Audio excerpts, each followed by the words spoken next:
أشهد أن لا إله إلا الله وحده لا شريك له وأشهد أن محمدا عبده ورسوله. أعوذ بالله من الشيطان الرجيم. بسم الله الرحمن الرحيم. Assalamu alaikum and welcome to Lessons in Islam. This is our second lesson. In the last lesson, we looked at the situation of the Muslim Ummah at the time of the appearance of Hazrat Mirza Ghulam Ahmad Sahib. That was to set the background of society, of the world, of politics, in which Hazrat Mirza Ghulam Ahmad Sahib made his advent. Today we are going to look at, and in the next lesson, we are going to look at what are the differences in the beliefs of Ahmadis and Sunnis. And then we'll look at what are the common beliefs between Sunnis and Ahmadis. Now, I'm going to look at a number of things. The first one is death of Jesus. And this is a very important topic from a propagation point of view, because Muslims outside our organization believe that Jesus is alive up in heaven. This is contrary to the Holy Quran, which says in chapter 3, verse 55, when Allah said, "O Jesus, I will cause you to die, and then exalt you in my presence." That verse is directly about Jesus. The next verse I want to mention is that the Holy Quran says, this is chapter 7, verses 24-25. The Holy Quran says, "Therein shall you live." This is talking about earth. "Therein shall you live, therein shall you die, and from there shall you be raised." So the Holy Quran says that human beings will live on earth, will die on earth, and after death,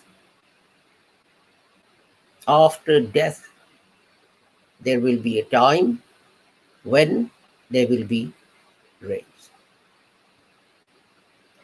So we can see that the first verse tells us that Allah will cause Jesus to die before raising him, that is, before taking his soul. So Jesus cannot have ascended to heaven. And the second one I have already commented on, that all humans must live and die on this earth. And in fact,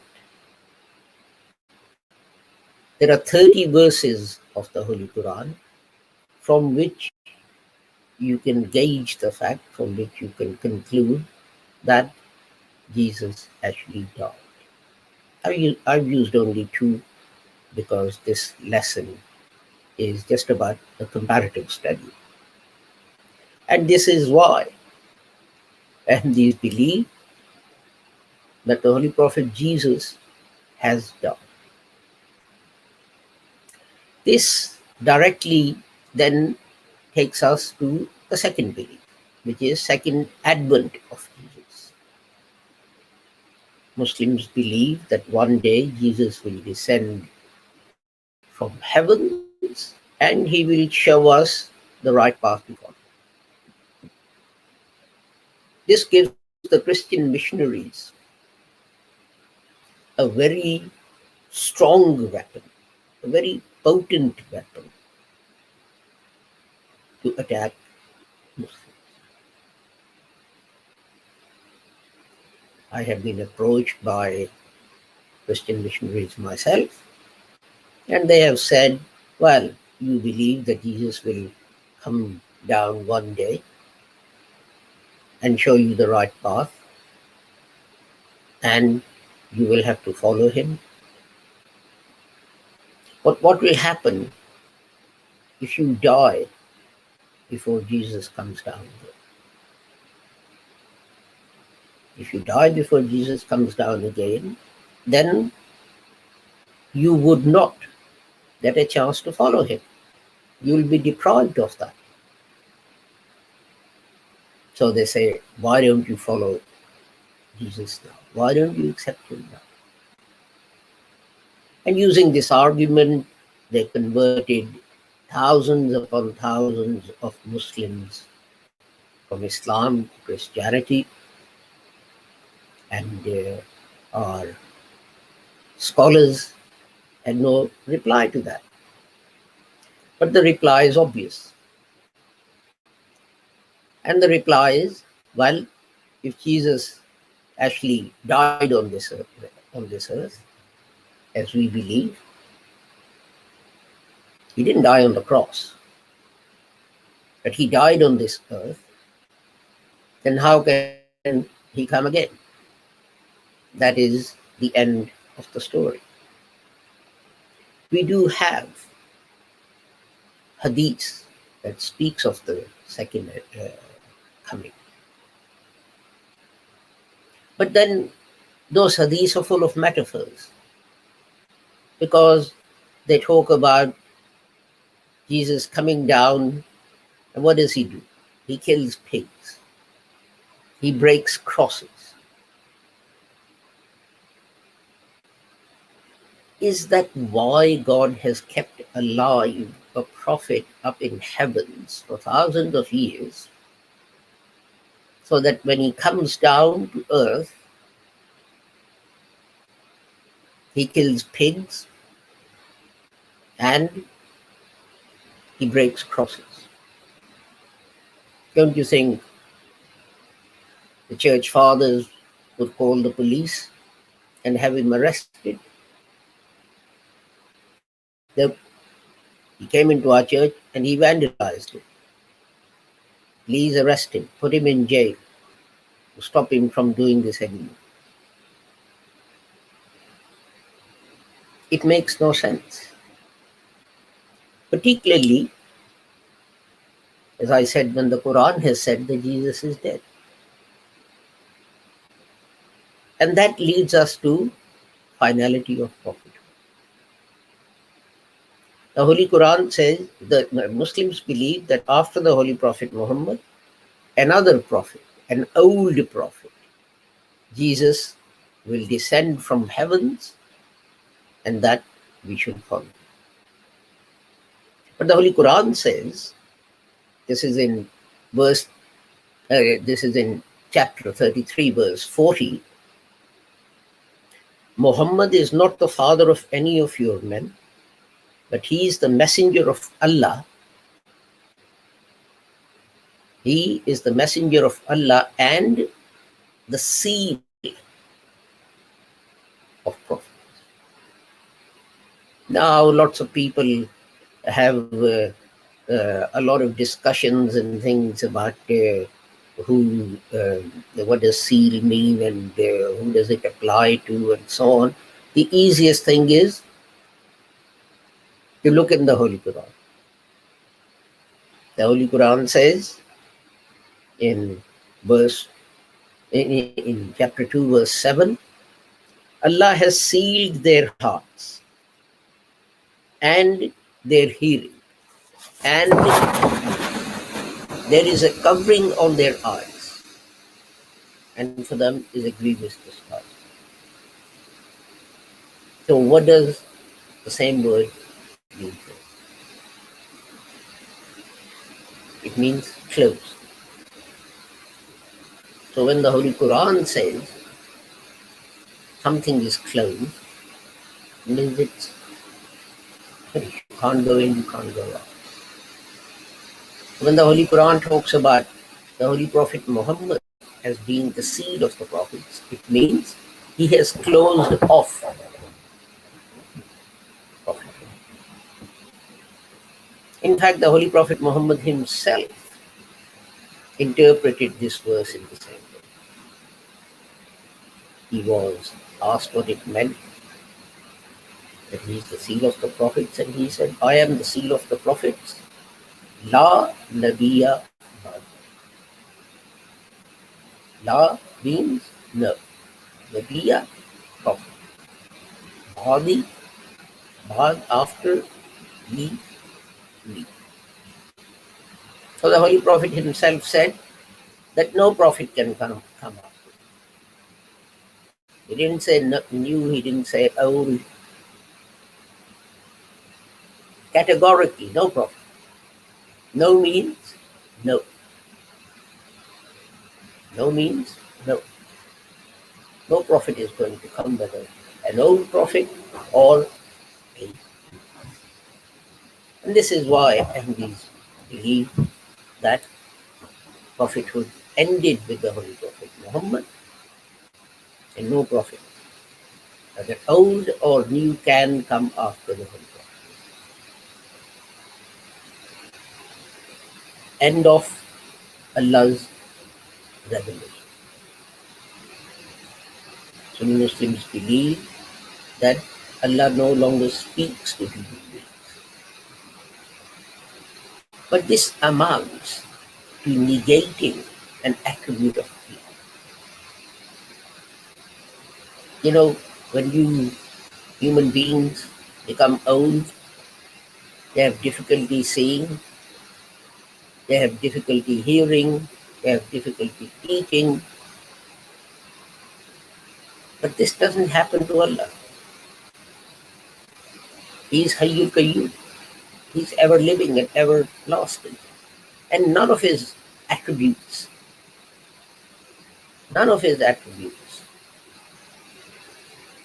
will ever decline or become weak with the passage of time. And the Holy Quran says in chapter 16, verse 2, He sends down angels with revelation. He sends down angels with revelation by his command, on whom he pleases of his servants, saying, give the warning that there is no God but me, so keep your duty. So you can see that here the Quran clearly says that God's revelation is even brought to, even through the angels, is brought to every human being that God selects. It doesn't have to be a prophet. And that's why in the Quran we find that angels spoke to Mary, mother of Jesus. The Quran specifically says, an angel went down and said, Mary, here are the good news that you will have a great son. And God also sent revelation to Moses, etc. So Ahmadis believe that Allah still speaks to and guides humanity. But as prophethood has ended, there cannot be prophetic revelation. Only revelation to a saint. Wahi in the Nubuwwat is finished, but Wahi, a Walaya. And the Holy Prophet himself referred to this when he said that nothing remained of prophethood after, except support the Mashura. And lastly, we come to the relationship between the Holy Quran. It is very, very important to understand what that relationship is. Muslims believe that Hadith comes first. Hadith is paramount. And if there is a contradiction between the Hadith and the Holy Quran, then we interpret the Holy Quran to bring it into line with Hadith. But what does the Holy Quran say? In chapter 9, verse 71, the Holy Quran says, "And the believers, men and women, are friends of one another. They enjoin good and forbid evil, and keep up prayer, and pay the poor rate, and obey Allah and His Messenger. As for these, Allah will have mercy on them. Surely Allah is mighty and." This is repeated 16 times in the Holy Quran. And in each place, it says, obey Allah and obey His Messenger. Obedience to Allah is always given precedence. That comes first. Not in one place, but 16 places in the Holy Quran. This is said. And in fact, the Holy Prophet himself said that if you find a contradiction between what the Holy Quran says and what someone says I have said, then keep to the Quran, follow the Quran, which is logical. If you look at the history, the Holy Quran, the revelation from Allah, was being written down as it was revealed. Holy Quran was read aloud, praise, every day, every month, every year, for the whole month of Ramadan. The Holy Quran is recited from beginning to end. So there can be no doubt about what the Holy Quran is. But the Hadith didn't come into being for at least 100 years after the Holy Prophet. And if you look at the narrations, they go something like, A told B, who told C, who told D, who told E, that the Prophet of Allah sallallahu alaihi wasallam said. And then continue with what the Prophet said. But just think, just imagine, if something has gone through 5 people, have all 5 of them understood it correctly? Do they remember it correctly? Have they passed on the message, what it says, correctly? And think of the passage of time. The Quran is being written as it is revealed. The Hadith is written 100 years later, at the earliest. And people must also distinguish between the Hadith and the Sunnah. Sunnah is what the Holy Prophet did, and the whole community of Muslims saw him do it. That is not the case with Hadith. Hadith is what he said. The Holy Prophet might have said it to one person, might have said it to 10 people or 100 people. And then they all reported what they think they were. But in addition to that, how can we be certain that every single person understood the context in which that hadith was given. And the Holy Prophet said it. There are many such hadiths. For example, an old woman went to the Holy Prophet Muhammad and said, O Prophet of Allah, will I go to heaven? And the Holy Prophet said, there'll be no old women in the heaven. And she started crying. And the Holy Prophet laughed. He said, I didn't mean that no old woman can go to heaven. What I meant was that when they get to heaven, they will not be subject to the ravages of. But someone who didn't understand the context, or if the old woman had understood it correctly and gone off, then someone would have said, well, old women won't go to heaven. If you're a female and if you want to get to heaven, then by the age of whatever, you must be dead. Which of course is not. And Hazrat Aisha radiallahu ta'ala used to argue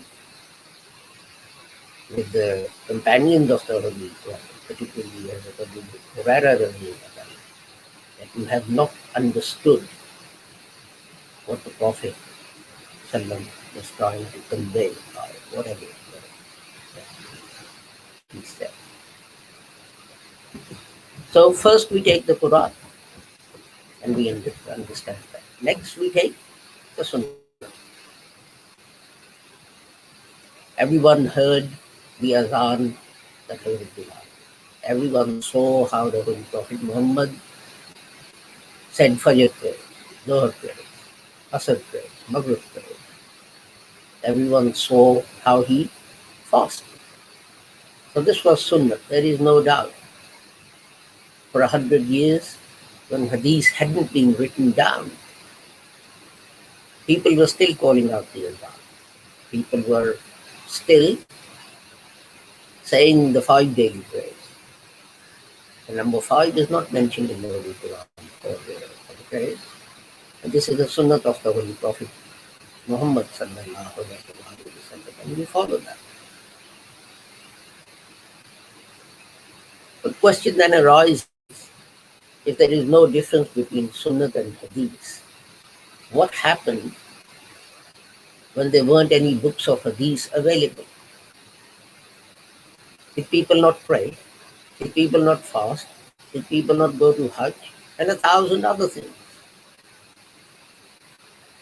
So Sunnah was being followed even when no Hadith had been written down.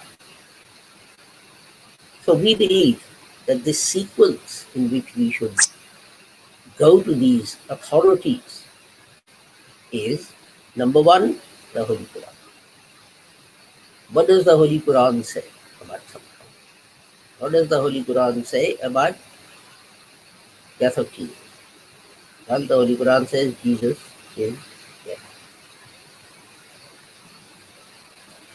But if the Holy Quran is not clear, then we go to the Sunnah of the Holy Quran. Did this problem occur in the Holy Prophet's time? And if it did, how did he react or behave? For example, when the Holy Prophet Muhammad heard the news that Negus had died, the king of Abyssinia, who had given Muslims protection, he said, your brother Negus has passed away, let us say his funeral prayer. At another time, the funeral was going on, and the Holy Prophet asked all the companions to stand up and show respect. And they said, but he is a Jew. This is a Jewish funeral. So the Holy Prophet said, so what? So here is a Sunnah that the Holy Prophet ﷺ has set up himself, to show respect to the dead bodies of all human beings, regardless of their religion, caste. And then what the Holy Prophet said. Again, the guidance is that we only accept that. And in fact, those people who collected ahadith together in books, they gave this guidance. Check if what is being reported allegedly as having come from the Holy Prophet, is it against the Quran? If it is, reject it. Is it against nature? If it is, reject it. And so on. And there were many other conditions. I just mentioned two of them. And after the Holy Quran, the Sunnah, and the Hadith comes great religious scholars. Hazrat Imam Abu Hanifa Rahmatullah, Imam Shafi Rahmatullah, Imam Malik, Imam Ahmad ibn Hanbal, Hazrat Shah Waliullah, and the list is long. They all come at the end. But the sad thing is that when we have a problem, who do we go to? As we mentioned last time, we don't go to the Holy Quran. We go to some alim, to some scholar. He may not actually be a scholar, but we've decided he is a scholar, so we go to him. And we ask him. And that scholar, and this is true of many of them, may not even have read the Quran directly and reflected upon it. He goes to Tafsir ibn Kasir or Jalalain or something like that and picks it up and he says, oh, Imam ibn Kasir says this. And without using his own critical facilities, he just accepts it and blurts it out. This reminds me of a verse of the Holy Quran which says, and they take their doctors of law as being gods besides them. That is what we're doing, by the way. So Ahmadis believe, first, go to the Quran. The Quran decides something, then that's the end of the story. The Quran says Jesus has died. That is the end. If he's dead, he's not going to come physically the same Jesus, the Israelite prophet, is not going to send the word. Then if you don't find any guidance in the Holy Quran, then go to the Sunnah. If you don't find any guidance in the Sunnah, then go to the Hadith. But when you go to Hadith, make sure that it does not clash with the Holy Quran. Because the Holy Prophet himself said, if something is reported to you as coming from me and it clashes with the Holy Quran, reject it. I can't accept it. And then go to scholars. But again, what they say, check it with common sense. Check it with other things.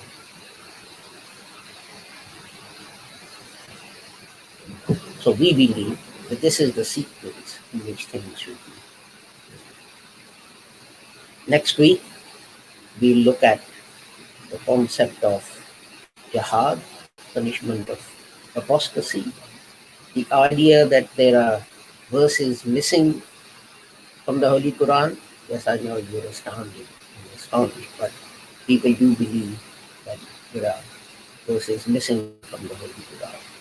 Theory of abrogation and position and rights. Until we meet again next week, I pray that Allah keeps all of you safe and sound and free from harm, regardless of your religion, caste, creed, color, or nationality. Assalamu alaikum. Khuda Hafiz. Goodbye.